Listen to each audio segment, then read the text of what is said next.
कामाच्या ठिकाणी कधी खूप जास्त थकवा, निराशा किंवा कामापासून पूर्णपणे तुटल्यासारखं वाटलंय का? जर याचं उत्तर हो असेल तर तुम्ही एकटे नाही आहात. आज आपण बर्नआउट या आधुनिक काळातल्या एका मोठ्या समस्येवर आणि त्यावर मात कशी करायची यावर सविस्तरपणे बोलणार आहोत. विचार करा, जगभरातले तब्बल 75% लोक बर्नआउटचा सामना करत आहेत. याचा अर्थ स्पष्ट आहे, ही काही वैयक्तिक कमजोरी वगैरे नाहीयेत, तर हा एक सामायिक आणि खूप व्यापक अनुभव आहे. पण त्यातून बाहेर पडण्याचा मार्ग शोधण्याची जबाबदारी मात्र आपली स्वतःची आहे, आणि ती शक्ती आपल्याच हातात आहे. मग या समस्येवर मात करण्यासाठी आपण 4 महत्त्वाच्या टप्प्यांचा प्रवास करणार आहोत. पहिला, आपला आतून पाया मजबूत करणे. दुसरा, आपल्या जीवनाचा आणि कामाचा उद्देश शोधणे. तिसरा, आपल्या वेळेची आणि ऊर्जेची काळजी घेण्यासाठी निरोगी सीमा आखणे. आणि चौथा, आपलं मानसिक आरोग्य दीर्घकाळ टिकवून ठेवणे. आपल्या भावनांना ओळखणे आणि त्यांना नाव देणे.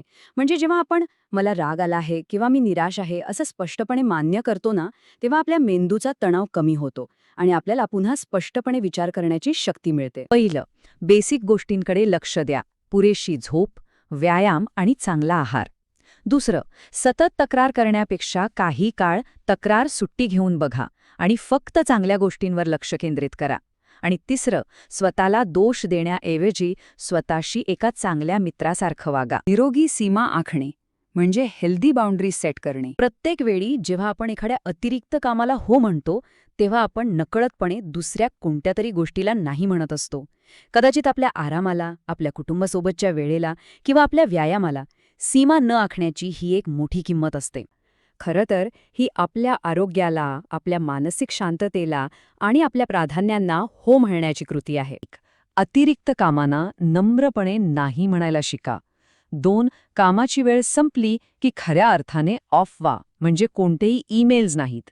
लोकांना ते आपोआप समजेल अशी अपेक्षा करू नका. आणि 4. तुमचा जो पर्सनल टाईम आहे ना, त्याचं रक्षण करा.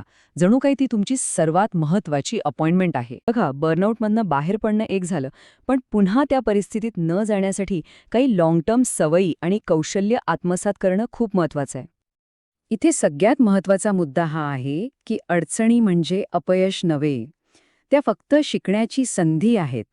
त्यामुळे स्वतःला माफ करा, आपल्या मार्गात थोडे बदल करा आणि पुन्हा पुढे चाला.